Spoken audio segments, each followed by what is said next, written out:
Hello வணக்கம். இன்னைக்கு டே 6 on டைமிங்க்கு எழுந்துட்டேனா no half an hour late 5:30க்கு எழுந்து ஷட்டில் விளையாண்டுட்டு வந்தாச்சு.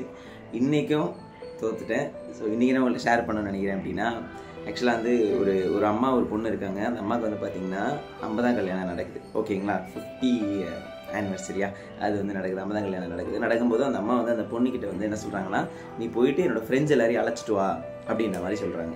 ஃபங்க்ஷன் வச்சுருக்காங்க. அந்த ஃபங்க்ஷன் வந்து கிராண்டாக நடக்கிற ஃபங்க்ஷனுக்கு வரவங்களுக்குலாம் பெரிய கிஃப்ட் கொடுத்து அனுப்புகிறாங்க. ஓகேங்களா, கிஃப்ட்டுலாம் வந்து வேறு லெவலில் இருக்குது. ஸோ போயிட்டு அழைச்சிட்டு வான்னு சொல்கிறாங்க.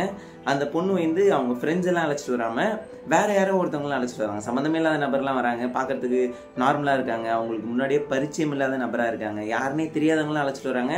அவங்க வராங்க, சாப்பிட்றாங்க.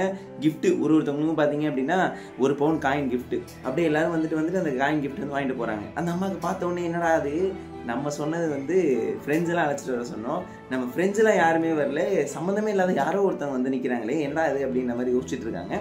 யோசிச்சுட்டு அவங்க பொண்ணுகிட்ட போய் கேட்குறாங்க, என்னம்மா என் ஃப்ரெண்டு யாருமே வரல, இவங்களாம் வந்திருக்காங்க என்னன்னு கேட்கும்போது அந்த பொண்ணு போயிட்டு 50ஆம் கல்யாணம் வாங்கன்னு கூப்பிடல. அந்த பொண்ணு போயிட்டு எங்கள் வீடு தீப்பத்தி எரியுது, கொஞ்சம் சீக்கிரம் யாராவது வாங்க, சீக்கிரம் யாராவது வாங்கன்னு கூப்பிட்றாங்க. அவங்க ஃப்ரெண்ட்ஸ் இருக்கிற இடத்துலையுமே கூப்பிட்ருக்காங்க.